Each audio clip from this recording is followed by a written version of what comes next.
Hello, I'm Toycat and welcome back to our second channel geopolitical video. This is a map of the EU. You know that place where they all use the euro and where they have an open border agreement with each other so that they can enter each other's countries, the Schengen area? Except actually, I lied to you, this is a map of the Eurozone. These are all of the countries in Europe which use the euro, and if you want a map of all of the countries which have open borders, the Schengen area is the area in purple plus the area in blue. The yellow countries are EU countries that are actually outside of the single border area of the EU. That's Ireland, Romania, Croatia, Bulgaria, and Cyprus. But interestingly enough, there are non-EU countries which are inside the EU's single market area in a lot of ways. That's Norway, Iceland, Liechtenstein, and Switzerland. And it gets even more confusing because if you actually go back to this previous map, you'll also note that there are countries outside of the EU using the euro as well, Kosovo and Montenegro. And so this is why it's so interesting when Europe does get a bit more integrated. And today I have some exciting news because Bulgaria is going to be joining the euro from January the 1st, 2024. I read this news article and I figured I wanted to share it with you all because interestingly enough, because even the title says like they're just sticking to plans, but they did actually on Wednesday finally agree the draft national plan for the Eurozone entry. It got approved, and the interesting thing is they've agreed there'll be a month overlap between the Bulgarian lev being taken out of existence and the euro existing. There's going to be a month overlap where both the Bulgarian lev and the euro will exist at the same time. And this article is really interesting not only because Bulgaria is joining the euro, but also you'll notice it's not just weird because like it's just sticking to plans, but also Croatia is joining the euro at roughly the same time. They were admitted to ERM II together, and they're going to be doing that same thing. However, your first question might be, wait a minute, so all of these countries in the EU, all of the ones that are in the EU but not in the Eurozone, they're not joining the euro. They're part of the EU, but they're not using the EU's currency and not trying to right now. And the simple answer is yes. And you might think, wow, shouldn't they fix that? And it's interesting because all of these countries, the Polands of the world, the Czechias of the world, the Hungaries of the world, the Romanias, whatever, you get the point. All of these countries actually do have to join the euro at some point. It is a key condition of their membership. However, here's the interesting thing. To join the euro, you have to join ERM II, which sounds like a weird fighting game attack, but it's actually the European exchange rate mechanism. And so, because if you want to join the Eurozone, you don't just one day go, hey, we're going to replace all the currency of euros. Your currency is worthless. Get some euros if you want to spend things. There's actually a long precursor to that where basically you fix your currency to the euro, your currency becomes like a version of the euro, and then eventually your currency becomes the euro and you become part of the European Central Bank. Look how wide that Eurozone text is, by the way. And basically this is what all of the countries did to join it at some point. And the interesting thing is the ERM II being a requirement for the euro, it's required that every country joins the euro at some point that has joined and doesn't have an opt-out. That's mainly Denmark right now, as well as formerly the UK. So if you don't have an opt-out, you have to join the euro. But to join the euro, you need to join ERM II, and you don't have to join that. And so that's the very clever loophole that all of these countries, besides Bulgaria and Croatia, are using. You know what? What if we just don't? What if we don't, and since there are strict criteria, even if they tried to force countries to join ERM II, it'd be very tricky. And so, yeah, interestingly enough, just as a fun reminder, all of these currencies have gone extinct at some point because the drachma was fixed to the euro at between 340 to 353 drachma per euro. Jesus Christ, their currency was apparently quite weak, as it turns out, or at least very high number, I should say. I mean, it's Greece, so it was weak. The Slovenian tolar, a currency I've never heard the name for till just now, was 236.64. Even more interestingly here, by the way, is the fact that if you live in Slovenia, because I hadn't heard of the Slovenian tolar until 10 minutes ago, if you were born in Slovenia and you're over 30 years old, pre-1991, you would have had three currencies in your lifetime. The Yugoslav dinar, then the Slovenian tolar until 2006, and then now you've had the euro. And like, man, that's got to be intense, but I guess probably not so interesting to those people. Anyway, so the Cyprus pound, the Malta lira, the Slovakia koruna, the Estonian kroon, the Latvia lats, I like that currency name by the way, and the Lithuanian litas have all gone extinct in favor of the euro. Also, obviously, before that, there was the German, there was the first wave of all of that too. Basically, a lot of currencies went away, and now the euros replaced them, and lots of countries are kind of getting out of that. Some of them, like Denmark, have not only a referendum behind them, but also an opt-out that's been negotiated as an agreement. Basically, Denmark doesn't want to join the euro by a margin of, by the way, 53.2%, very, very close to 50-50 of people in Denmark who wanted the euro versus don't. And even though they're outside of the euro, if you actually look, they fixed their currency super, super closely to the euro, between a 1% band. So they effectively use the euro right now. It's just in the form of krona. If you get me right, if the euro went down in value massively, so too would the krona, or they'd have to lower it in value. They could choose not to, but they always have. They're effectively using a version of the euro in a way that other countries actually aren't. All of the other countries that are not that aren't in the Eurozone, you know, all of these countries right here are just using free currencies while existing in Europe. And there's a lot of really interesting deep dives into this that I'm going to resist doing right now, but like, you know, the euro was meant to reduce cross-border transaction friction, you know, make it easier for a French company to buy German goods because it's all the same currency. But in reality, a lot of those, barriers haven't appeared. Also, interestingly, if you've heard of Black Wednesday, okay, this is one of those crazy things. Like, you spend enough time on the internet, you hear a lot of far-right craziness, conspiracy theories. But if you look into Black Wednesday, the UK in the 80s and early 90s had a very pro-Europe government. The UK was, in fact, very pro-Europe. If you wait, you know, I'll skip ahead a little bit, but here is a map of countries that have had a referendum on EU/EEC membership.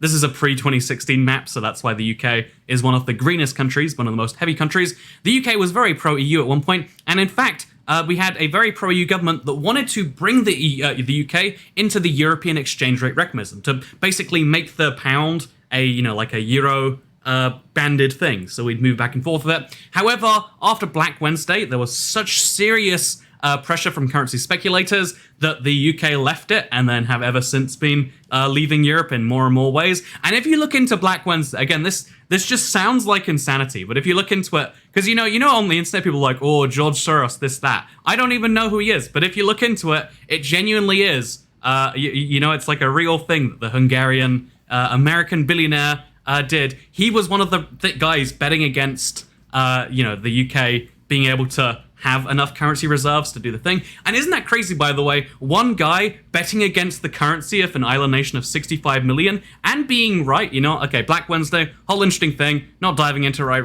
now, but what I will dive into is the fact that not only did Denmark have a Euro referendum, but Sweden did as well. And Sweden has, as you can see from this map right here, overwhelmingly voted no by a margin of 55 to 42. So Sweden has a democratic mandate, I guess, to not join the euro, even though they're legally obliged. And their whole clever thing is like, well, we're meant to join the euro, but we just won't join ERM II. How about that, finger guns? And the EU's got a lot of other bigger things going on right now. And so, yeah, Bulgaria is joining the euro, but it's not like, even though it's a choice, even though they're joining it by force, it's still a choice. Even though they're joining it by choice, it's still forced. It's the weird nature of the EU. It's the weird nature of pretty much any supranational organization. Look into the United States and how they force states to raise the legal drinking age, for instance, if you want an example of that. You just gotta pull the right strings if you want to make things people do things, and so that's what's been done. And so let's come back to this map real quick, because you'll notice how countries that have had referendums on EU membership, with very few exceptions, have voted to join it. If you look right here, it gets, the easter you go, the greener it gets too. Like, Denmark's vaguely on board,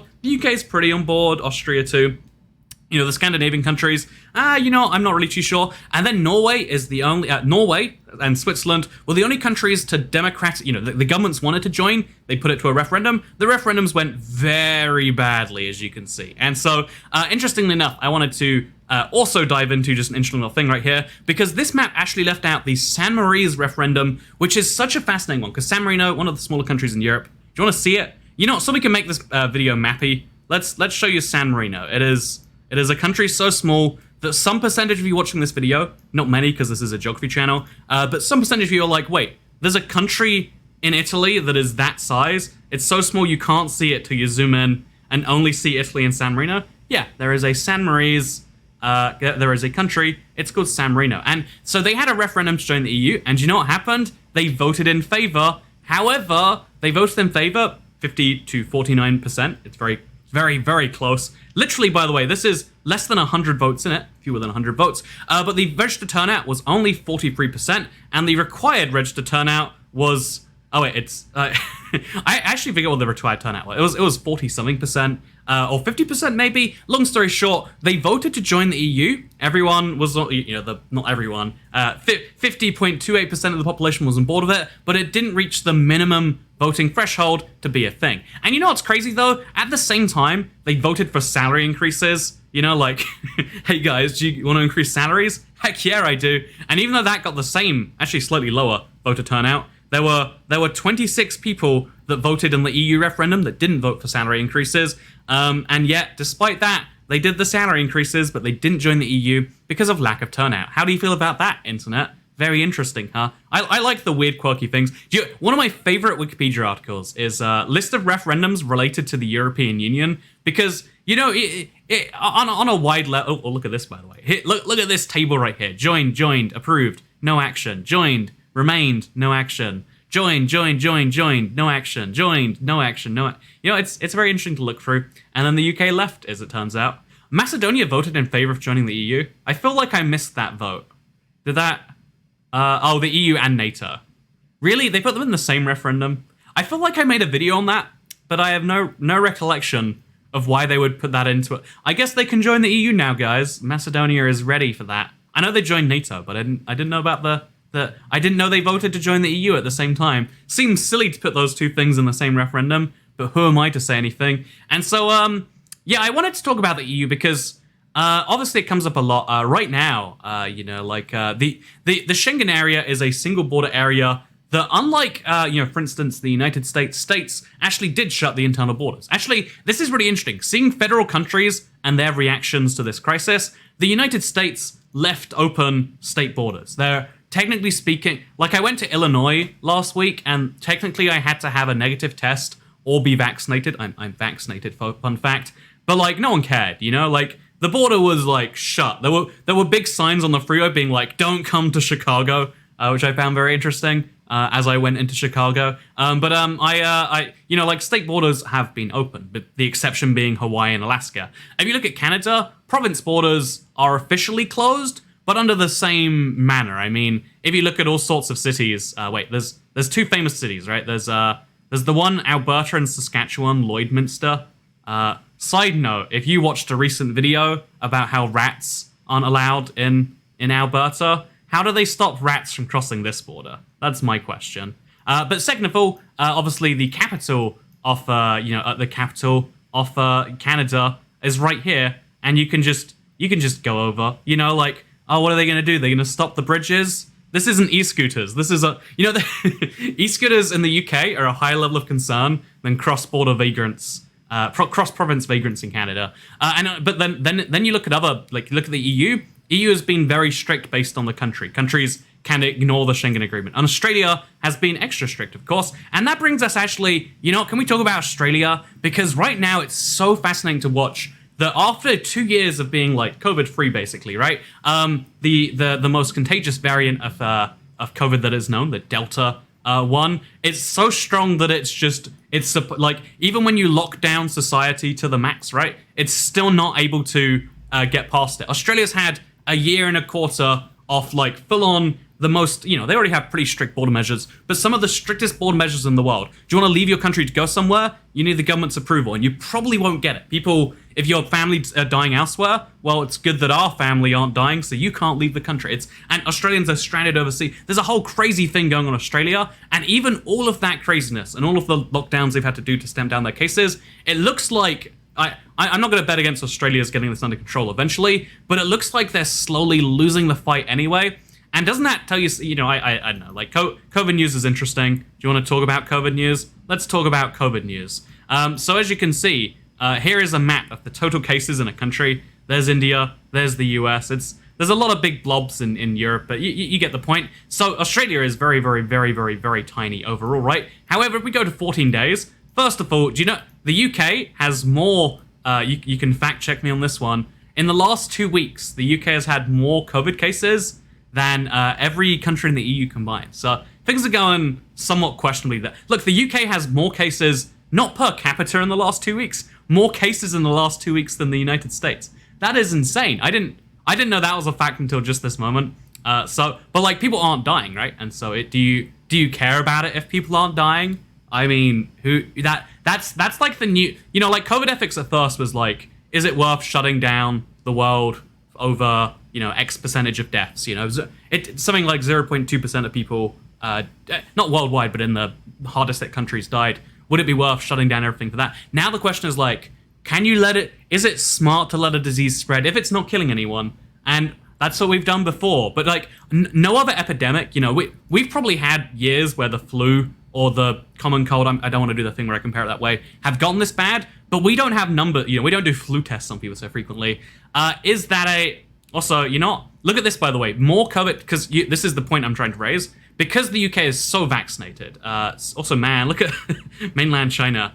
That is such a big circle. But anyway, so if you look at the vaccinated portion, the UK is so vaccinated that there are fewer deaths, like just to show you one more time, 14 days, 200 people have died in the last 14 days versus 4,000 from fewer cases in the US versus 17,000 in India, or, it's actually, no data in Australia. They don't keep track of that, do they? So there's this like really interesting world around it that like, how do you move forwards? Because we have to assume it's endemic, but how endemic do we let it become? How much of our, it's an interesting thing to me, right? Like we're going to start to see the economic effects of this. We're also going to start to see like, oh man, yeah, as it turns out, there are lots of things we just let happen. And it's, so many people used to not realize that like, yeah, we have so many things that just we could fix, but fixing it would be more costly than letting the number of people die.